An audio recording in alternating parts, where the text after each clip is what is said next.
What's up, Thrashers, and welcome back once again to the Thrash Maniac 99 YouTube channel, and I am back with yet another album review, and today I am talking about the latest offering from Ensiferum, Winter Storm. This also came out on October 18th, this time on Metal Blade Records, and if I can recall, this is the band's 9th studio full-length overall, and of course it's the takeover of Finland this weekend. I already talked about Swallow the Sun. Now we're talking about another Finnish band, and of course, for those who don't know, Ensiferum are a Finnish folk/melodic death metal band, and of course, for those of you who are big fans of Winter Sun, already knew that their original frontman was Jari, who went on to form Winter Sun in the early 2000s, initially as a side project before he got replaced by Petri, who's the main frontman of Ensiferum now.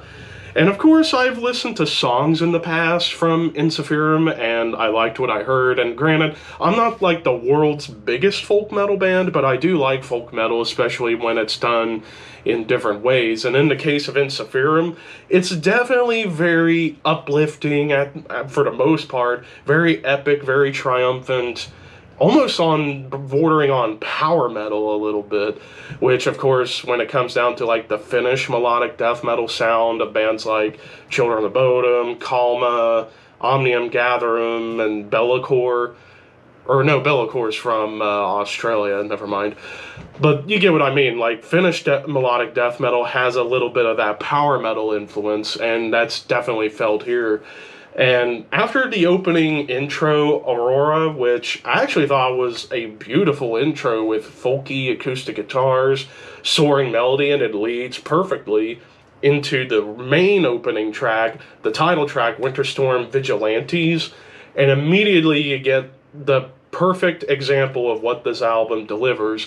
Classic heavy metal gallops, melodies, and riff arrangements, very much in the vein of bands like, I would say, Judas Priest, Iron Maiden, or even some of like the power metal bands that lean closer to classic metal like Helloween, or even modern classic metal bands like Visigoth to an extent. Like, it has that quality to it.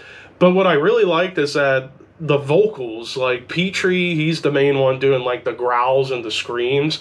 He's got a strong vocal presence, but I forget the names of the other two guys that are doing the clean vocals on here, but these clean vocals range from like low and tuneful to like big power metal wails, and you get plenty of power metal vocals on this track, and then it goes into borderline thrash metal with the tempo and the riff work.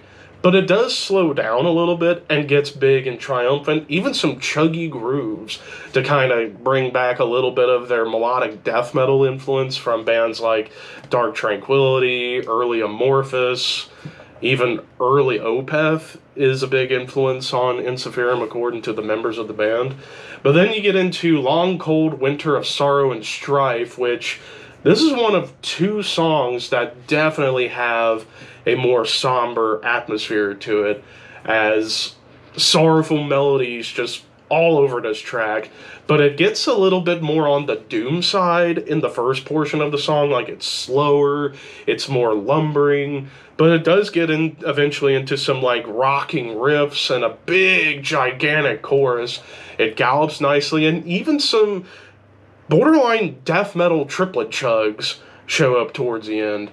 Fatherland, this was one of my favorites on the album. Like, there's classic metal melody, it's very energetic, it's really thrashy, very much, I would say, more in common with the Gothenburg melodic death metal scene rather than the Finnish melodic death metal scene. Like, it has more of that thrashy tinge to it, but I do like the bridge on here. It's very somber with the drums kind of doing like a bit of like a military marching thing, but also the violin, really tasteful. Scars in My Heart, which features Madeline Liljestam from Elaine, which is, I think, a Swedish band, and this is predominantly her on vocals. Like, I think this whole song is just her on vocals, but musically, it's a little bit darker. Like, this is one of a couple of songs where it does get a little bit darker.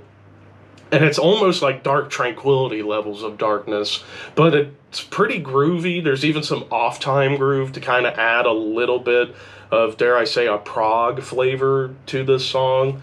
But Madeline does a great job. I think she's got a hell of a voice. Resistencia, or Resistentia, there we go. Blah. I am a blabbermouth today.